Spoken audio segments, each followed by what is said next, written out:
Hi, 皆さん、お元気ですか? Hi, my name is Grace Asakura, and thank you for watching my video. Today, I wanted to talk about Valentine's Day. As you can see right here, my heart about love. In the past, I probably made a couple, at least, maybe more, about Valentine themed Japanese lessons. And you can view those, how to say I love you, how to ask someone out.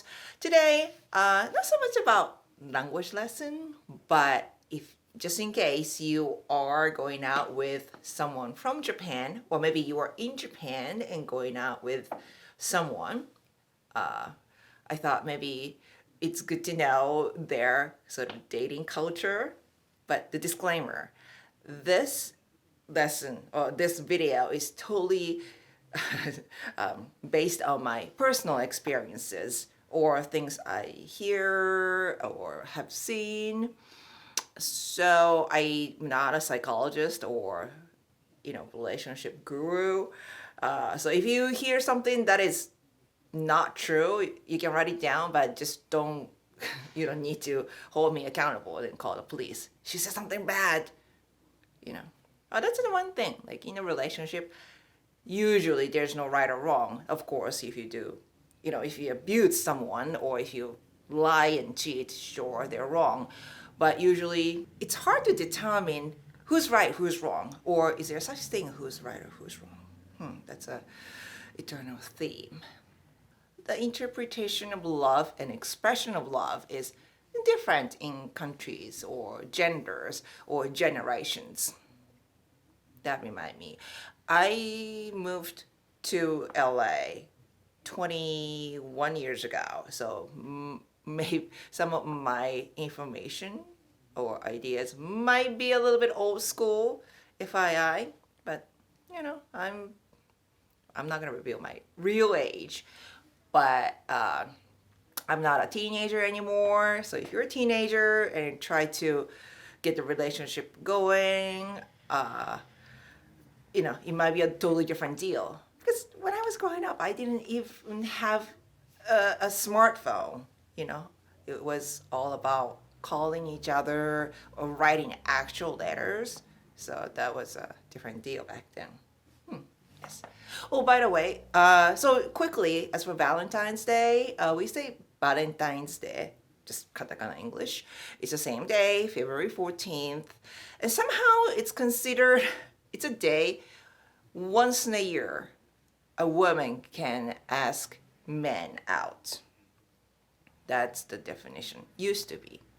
I think traditionally it's men's job to ask women out, So maybe once in a year, they wanted to make it sort of an event, and along with chocolate. Yes, chocolate is the most popular present. Yeah, it's the same thing. Celebrate relationships, and they go on a date. They give gifts. Sometimes in Japanese culture, maybe companies or school, they have what they call Girichoko.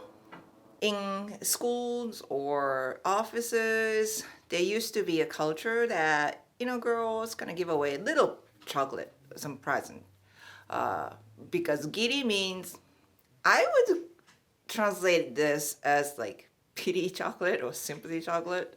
But giri means like courtesy or honor. So this doesn't mean I like you or I love you, but since we're coworkers, friends, I'll just give you this chocolate because I don't want you to feel lonely, isolated, or something like that. So the Girichoko is one of the cultures, but I kind of remember hearing stories that they try to kind of stop doing that because it can be waste of chocolate. I don't know.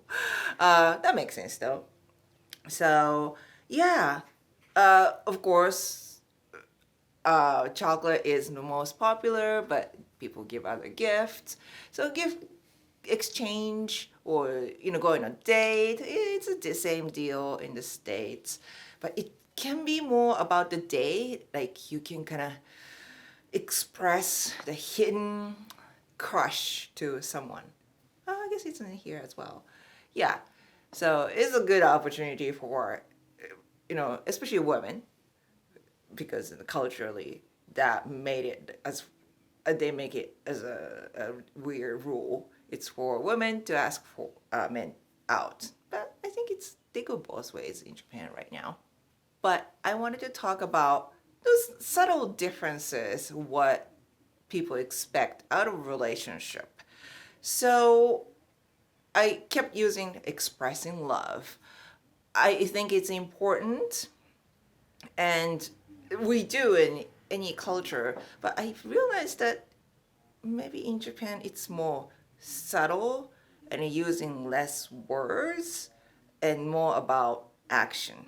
Because, okay, for example, I feel, the romantic gesture is that, let's say, you're on a date, you feel a little cold, and a guy would just put the jacket on me, like without saying a word.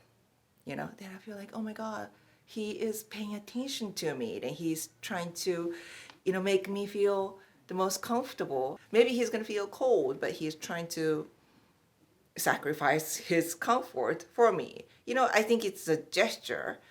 In opposed to here in LA or in America, sometimes when they hear the most romantic gesture, you we also like a picture something like grand gesture. They may buy expensive gifts or like fancy dinner, or you surprise them, shower them with compliments, gifts, and stuff. So I mean, I think that's cool, and I'm going back and forth, so I would accept that. I would be happy to have those, but just the concept, the of how do you want to impress date or your partner, maybe a little bit different. I wanted to talk about the word dating itself, because I feel like it's just, there are so many definitions right now, maybe because we have different apps, maybe, but I feel like you don't go on a date to test out if there's any chemistry or something. Because, so when you are going out with someone just to get to know that person, to see if there's any connection, you don't call it a date. You just hang out. At least in Japan, if you go on a date, like date oniku, that applies that those two are almost serious, at least almost exclusive. So I don't know, like officially, you say, I'm actually like dating a couple people just to see who has more connections. So that sounds very weird to me. That so it's not a dating, right? And I feel like maybe is it a courtesy thing, or I don't know. I feel like if you go out with multiple people, I mean, if it happens, sure. But here I hear stories like, you go on a date, couple people in a day through the dating app, then trying to find the one. But if you go out with so many people, it's hard to know someone deeply enough to have feelings, I think. So I don't know if it's a cultural thing or just a generational thing. Well, then also becoming boyfriend, girlfriend, it's almost like here in American culture, it feels like it's almost like sealing a deal. It's like such a huge deal to become boyfriend, girlfriend. In Japan, I think after you become boyfriend, girlfriend, now they can build on something as a couple. So I just keep talking about how I see relationships in my Japanese eyes and American eyes. So hopefully it gave you a little bit of idea how they are different. Well, thank you for watching, and I hope you enjoy Valentine's Day coming up very soon, right? Yeah, whether you are with someone or single, I hope you will enjoy some chocolate from me. And I hope to see you soon. Bye.